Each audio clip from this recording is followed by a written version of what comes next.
Olá, nós estamos aqui de novo no Mundo Corporativo da CBN e nós temos hoje mais um convidado. Vamos falar sobre campeões de venda. Eu gostaria de antecipar a você, dizendo que você pode, obviamente, rever a sua entrevista aqui no blog do Barbeiro, que sou eu, que está aí na internet, na página da CBN, que é o cbn.com.br. E também você poderá fazer perguntas. Eu vou pedir para o nosso convidado de hoje, que é o Glauber Robson, se você fizer perguntas lá na Perguntas do Mundo Corporativo, eu pediria a ele que respondesse, mas se você tiver alguma dúvida. Então, você pode também aproveitar essa oportunidade para fazer perguntas para o Robson.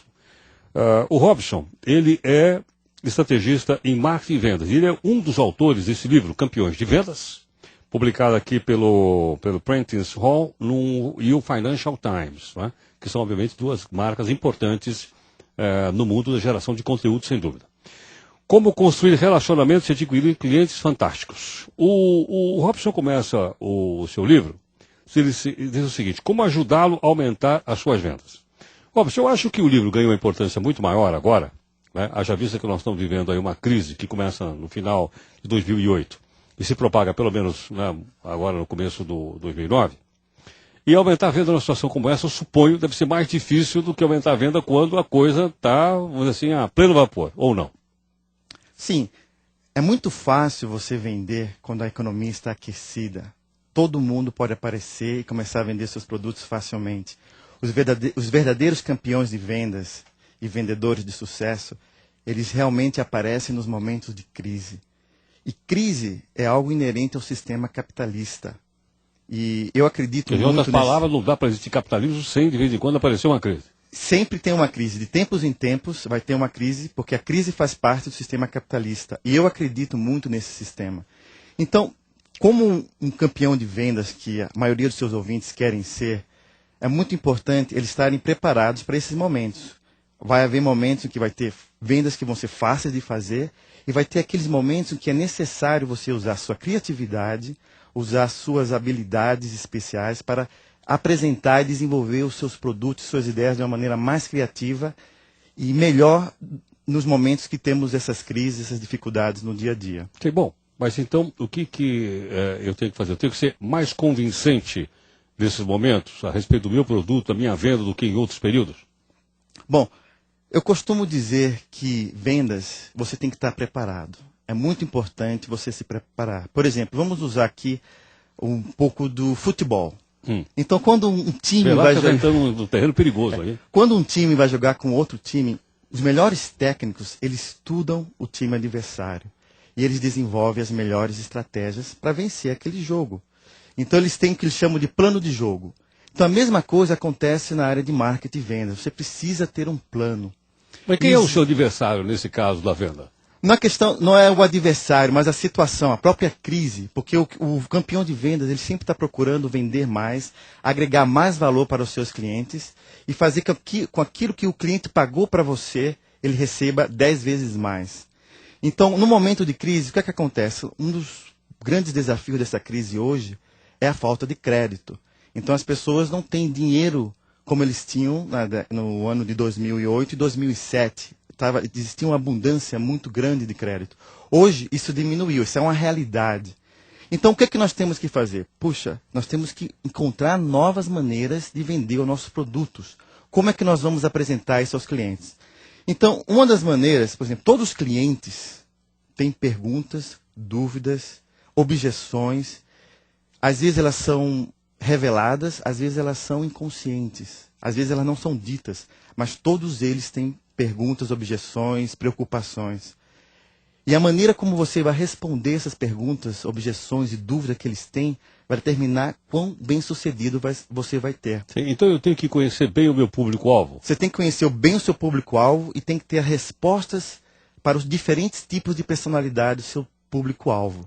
Então, por exemplo, se você vende carro e você vai vender um carro para uma pessoa que, por exemplo, é um gerente financeiro, uma pessoa calma, quieta, e se você fria, e se você faz uma abordagem muito animada, faz uma abordagem extremamente alegre, ele provavelmente não vai gostar de você, porque ele gosta de ser atendido por vendedores que sejam mais calmos, aquela forma racional.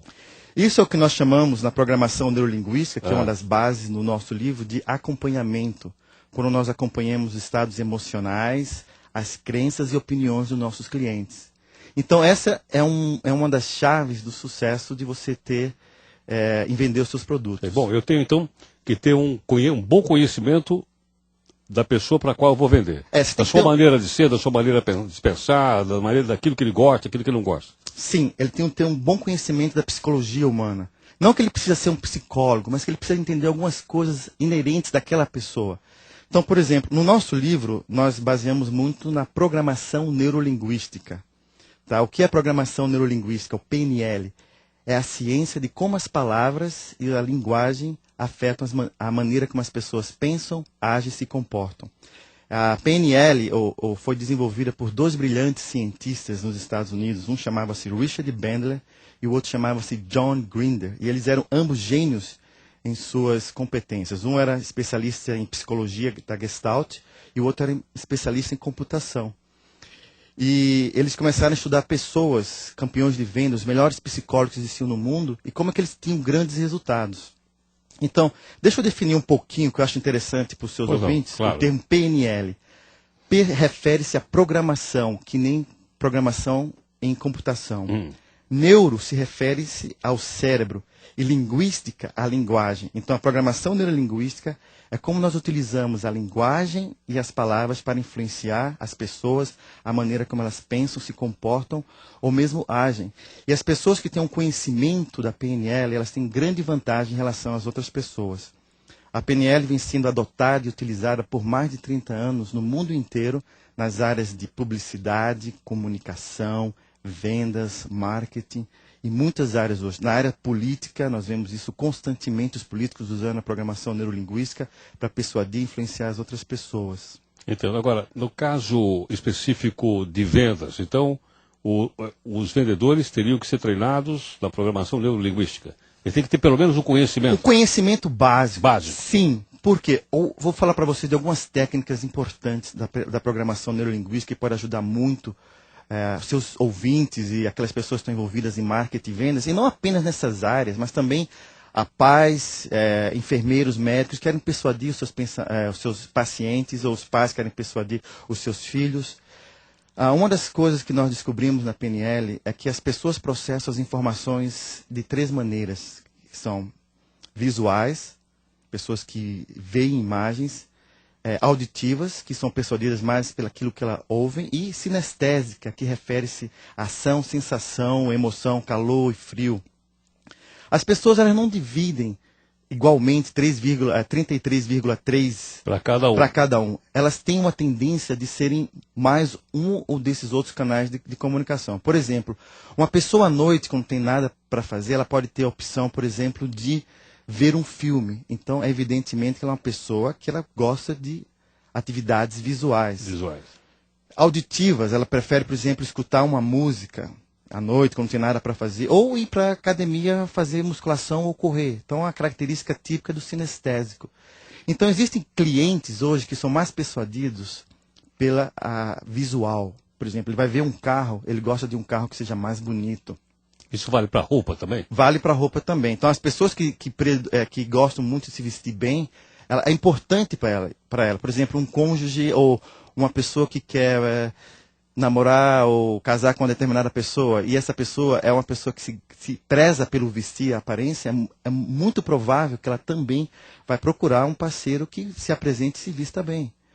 Ao passo de que outras pessoas que preferem se sentir bem na companhia de uma outra pessoa, também, uma pessoa que é predominantemente sinestésica, ela não deixa de ser auditiva ou visual. Significa que naquele momento o canal predominante é aquele.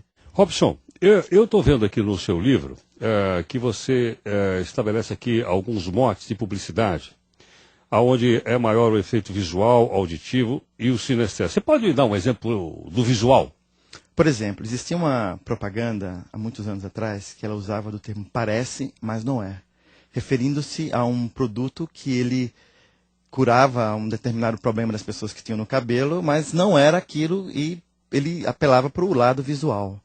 Para o lado sinestésico, por exemplo, nós temos uma propaganda excepcional que falava assim, É fresquinho porque vende mais ou vende mais porque é fresquinho? Esse Porque mesmo é do Tostines. isso, ele usava o quê? Uma palavra de ação, sensação, a palavra fresquinho, que é um gosto, ele acionava. Você ouvia o barulhinho. E isso também tem a parte auditiva. Então, para vendas e marketing, então, para você persuadir uma pessoa, algumas pessoas são persuadidas mais com o visual. Você vai vender um carro para uma pessoa, a coisa mais importante para ele é que o carro esteja bonito.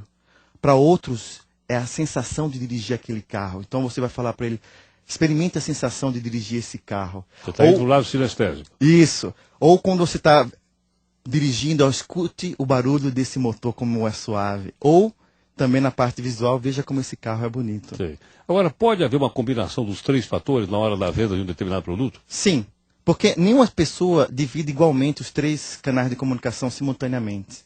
Então você pode usar os 3, porque quando você vai dar uma palestra em público, você sempre vai ter lá pessoas que são predominantemente auditivas, visuais e sinestésicas. Então, para um bom palestrante e orador, é muito importante ele usar Os 3 os recursos. 3 canais de comunicação. Então, Usar vocabulário desses 3 canais de comunicação. Entendo. Bom, então isso, você está nos explicando, isso então influencia na venda. Agora, como é que eu vou conhecer a pessoa para a qual eu estou usando esses 3 canais de comunicação? O auditivo, o visual ou o sinestésico? Existem muitas pistas. Uma delas é pelo vocabulário que eles utilizam. Entendeu? Se eles usam palavras visuais, eles vão usar palavras, veja como isso é bonito. Se são auditivos, isso soa bem para mim. Se é visual, isso faz sentido para mim. Se você perceber aqui no meu livro, nós vamos ter aqui um gráfico. Aqui, são essas questões, esses gráficos dos olhos, né? Isso, dos olhos. São representações do globo ocular, que significa, por exemplo, eu tenho aqui VC, significa visual construído. O visual construído é quando ele está construindo imagens. Ele está acessando o canal de visual de construção. Ele está olhando para a direita, para cima. Então, isso é muito sutil. Agora, então, eu sou capaz de perceber isso numa pessoa? Sim. Eu sou treinado para perceber isso? Isso não é adquirido de um dia para o outro. Sim, é algo que você... Porque não é apenas isso. É várias coisas também que colaboram com isso. O vocabulário dele, a maneira como ele fala, o gesto que ele faz, revela muito daquela pessoa. Sim. Então, mas, Robert, deixa eu te perguntar uma coisa. Mas quando a pessoa entra para comprar alguma coisa, tem muito pouco tempo de contato com ela. Né? Porque um carro, sei lá, mesmo que for comprar um carro, você não fica mais de meia hora lá na revendedora. Então, não é muito pouco tempo para o vendedor estudar bem o seu público-alvo? Bom, deixa eu responder para você. Essa é uma excelente pergunta. Existem vários tipos de vendas. Existe aquela venda que é a venda consultiva, que às vezes demoram de 3 meses a 1 ano. Existe também essa venda que eu chamo chamado varejo. Sim. Então, o que é que acontece? Essa aqui é de impulso? Naquela venda que o vendedor tem pouquíssimos segundos para estabelecer um relacionamento de confiança com o cliente que vai entrar. Sei. Então, por exemplo, vamos dizer, nesse caso, que um cliente entra na loja, ele está olhando um determinado produto. Então, o que é que o vendedor hábil pode fazer? Ele pode, vamos dizer que ele está numa loja de roupa. Ele falou assim, senhor, seja bem-vindo à minha loja, você gostaria de sentir esse tecido? Gostaria de provar ele? E porque ele está olhando para aquele item que está sendo exposto. Então, uma coisa muito importante, ele, naquele momento, não colocar nenhuma pressão, nenhum impulso, porque vendas tem que ser algo fácil, tanto para o vendedor quanto para o próprio comprador. Temos que facilitar para ele. Então, uma das coisas muito importantes que a programação neurolinguística ensina é como estabelecer um relacionamento de confiança e como fazer o cliente se sentir à vontade. Então, uma das coisas que você pode fazer é falar para ele se sinta à vontade na minha loja, queira provar essa roupa, quer sentir o tecido, ver como é que ele é especial. Quer dizer, então, fique bastante à vontade. Mas a pessoa já entrou na loja porque ela precisa de um corte de tecido. Sim. Aí ela entra na loja e identifica o corte de tecido. Não é? Certo. Então, a presença do vendedor ali é para reforçar uma disposição da pessoa. Sim. Não é? Sim, para reforçar a disposição da pessoa e facilitar para ela comprar aquilo que ela precisa. Entendo. Mas essa venda, por exemplo, algumas lojas, tipo C&A, quando eu não tenho vendedor lá, eu entro lá, escolho, pego, levo lá no caixa, pago, vou embora. Ótimo.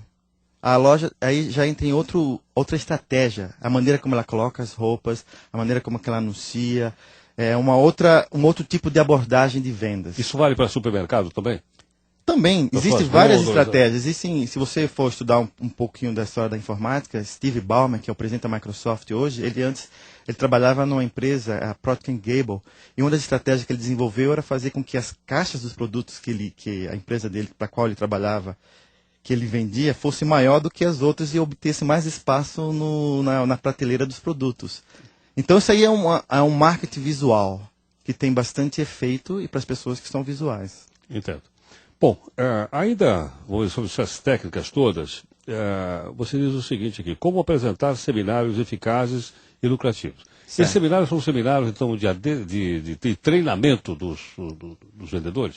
Bom, deixa eu explicar um pouquinho sobre marketing de seminários. Uma das maneiras mais eficientes hoje de você apresentar os seus produtos e suas ideias é você apresentar para um máximo de pessoas possíveis. E marketing de seminários, que eu falo bastante no meu livro, uma coisa é você vender, por exemplo, uma uva. Não se vende uma uva, você vende o quê?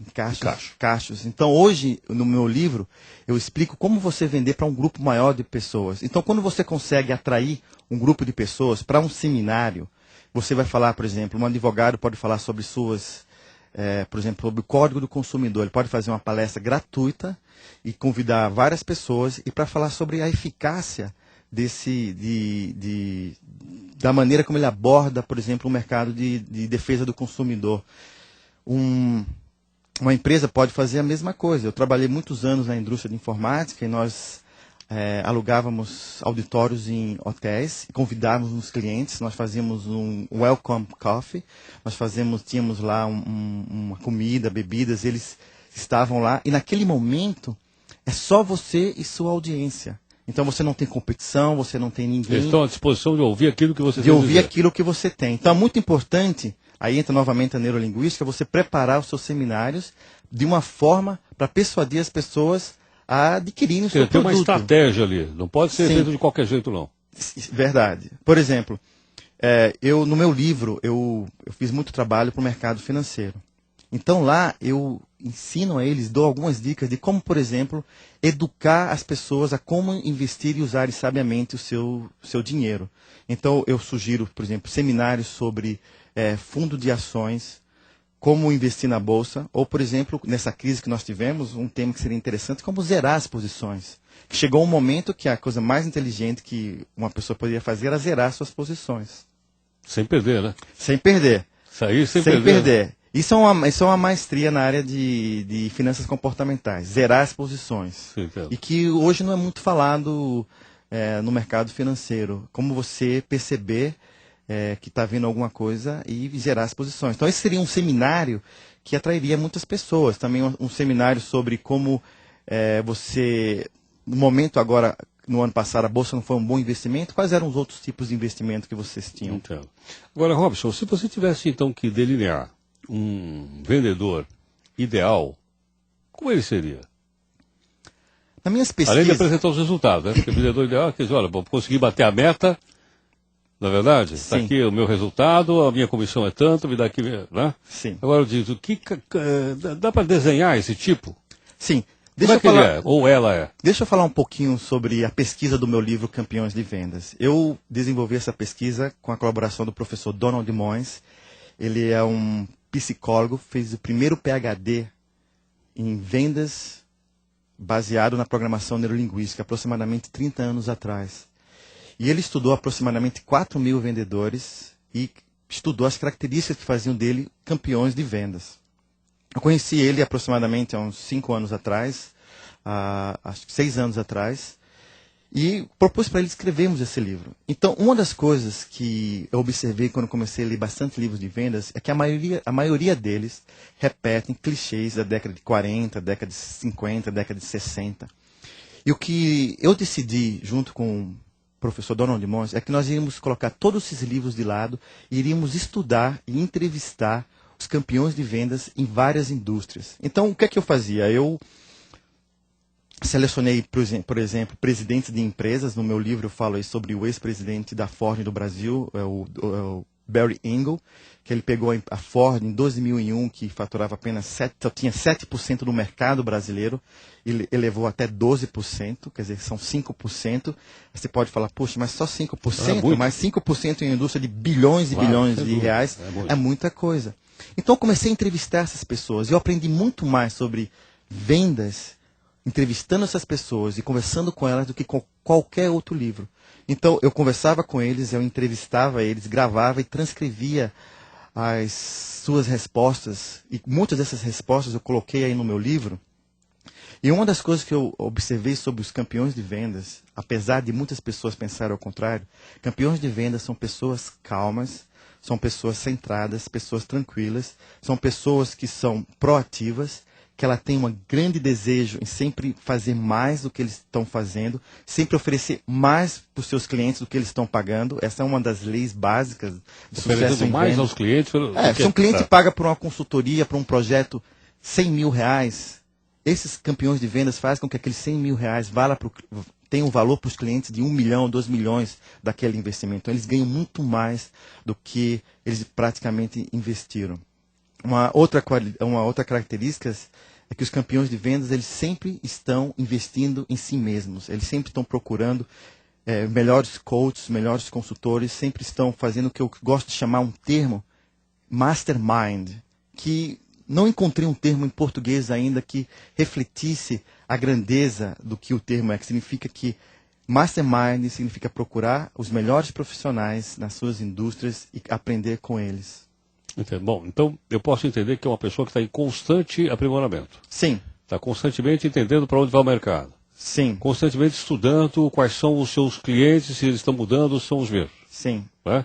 E eu suponho que são vendedores que conseguem fidelizar o cliente porque adquire a confiança dele. Então, olha, aquele cara é um cara que me vendeu uma máquina tal e essa máquina tal está me dando um bom lucro. Então eu confio nele, ele não me vendeu uma porcaria. Não é aquele vendedor que te vende uma coisa e nunca mais você quer ver ele pela frente porque ele acabou te enganando. Sim. Então eu acho que ele constrói essa reputação. É Sim. isso? Você falou algumas palavras que está até no subtítulo do meu livro. Como construir relacionamentos. Como construir relacionamentos e adquirir clientes fantásticos. E você falou uma palavra muito importante, confiança. No nosso livro, no Campeões de Vendas, um dos capítulos que eu falo é sobre como estabelecer relacionamento de confiança. Porque se o cliente não confia em você, é muito difícil ele comprar de você. Então, uma das coisas que nós trabalhamos no livro constantemente é como você estabelecer esse relacionamento de confiança. Posso entender que um dos atributos da confiança é o seguinte, eu tenho que cumprir aquilo que eu falo? Sim. Esse você ser honesto. Você sempre entregar aquilo que você prometeu, ou às vezes entregar mais. O cliente nunca vai ficar chateado por você fazer mais por ele. E com relação a construir relacionamentos, como você falou, os verdadeiros campeões de vendas, eles não estão interessados apenas em vender um carro, ou aquela casa, ou aquele sistema de informática. Eles sempre estão em contato com aquelas pessoas, porque eles querem construir relacionamentos.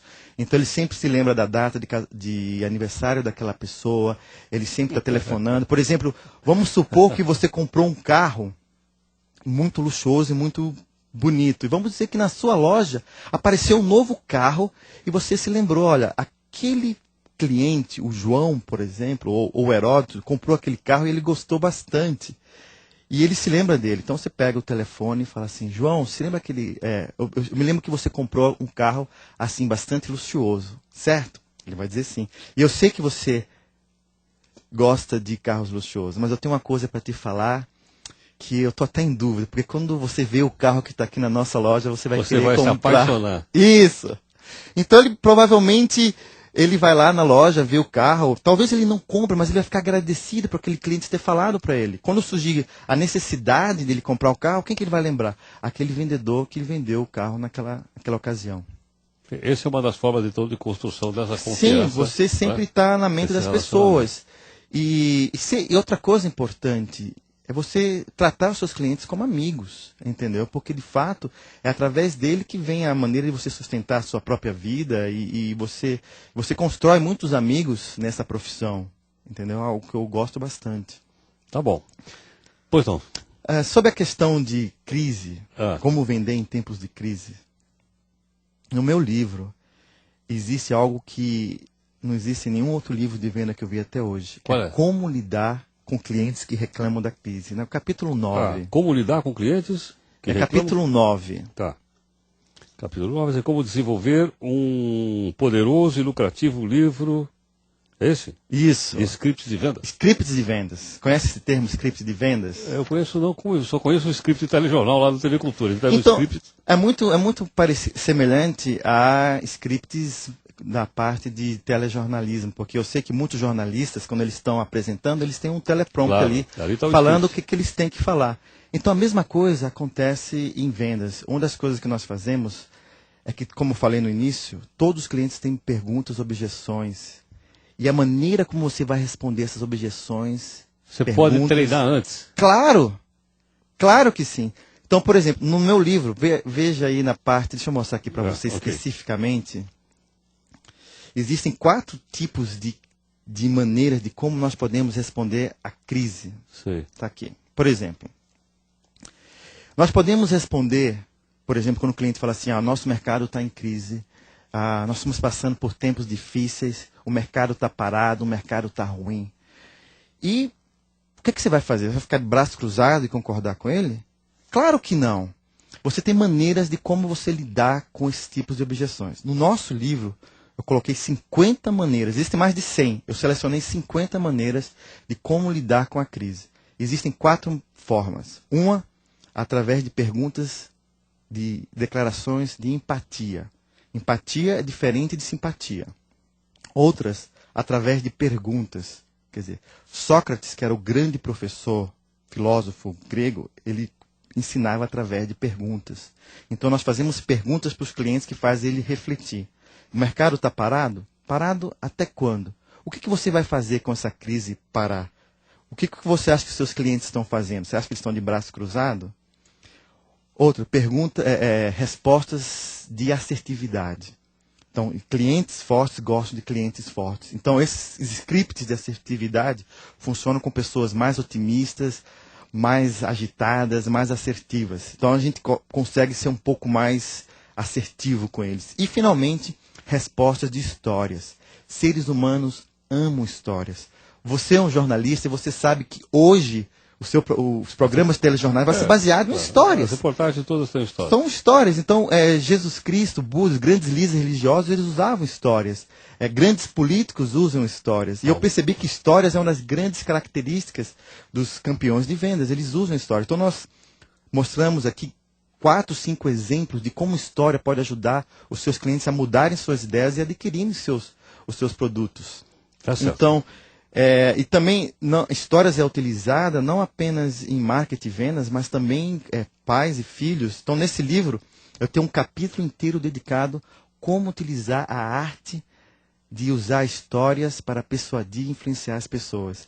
Então, é por isso que muitos ouvintes do seu programa que estão ouvindo esse programa hoje vão adorar esse livro, porque ele não é apenas para vendedores e profissionais de vendas, são para todas as pessoas que estão naquele foco. Você está vendendo o livro agora, muito bem vendido o livro agora. Ô, Robson, você me disse que tem um site, é isso ou não? Eu tenho um site, o meu site é www.vendasemarketing.com. E uma coisa que eu gostaria de dar um presente para os seus ouvintes hoje, eu escrevi um artigo muito especial que chama-se Como Lidar com Clientes Difíceis. Estratégias para lidar com clientes difíceis, aquele silencioso, o que sabe tudo, o procrastinador. E você pode enviar um e-mail para mim, eu posso enviar esse artigo para você sem custo para as pessoas que querem. Vendas e marketing. O meu e-mail é Glauber, Glauber, @vendasemarketing.com. Glauber, @vendasemarketing.com. Aí você envia um e-mail para mim e eu mando esse artigo para você como um cumprimento aos seus ouvintes hoje. Tá bom, eu agradeço muito e queria agradecer também a sua participação conosco aqui na Rede CBN. E eu quero lembrar então que você pode, obviamente, ver e ouvir a entrevista do Glauber Robson, autor do livro Campeões de Vendas, Como Construir Relacionamentos e Adquirir Clientes Fantásticos. Uma outra lembrança é que você poderá fazer algumas perguntas para ele. Você pode entrar na página lá do blog do Barbeiro, que sou eu, e entrar lá no Perguntas para o Mundo Corporativo e fazer as perguntas. E uma outra coisa que eu quero te lembrar é o seguinte, nós estamos publicando o 2º volume da série CBN Mundo Corporativo. Agora nós vamos tratar de capital humano. Esse está publicado pela editora Saraiva. Nós temos uma série e essas entrevistas foram realizadas aqui no programa, né, em momentos passados. Muito obrigado mais uma vez pela sua audiência. Glauber Robson, muito obrigado também aqui conosco. Obrigado por ter me convidado. Muito obrigado.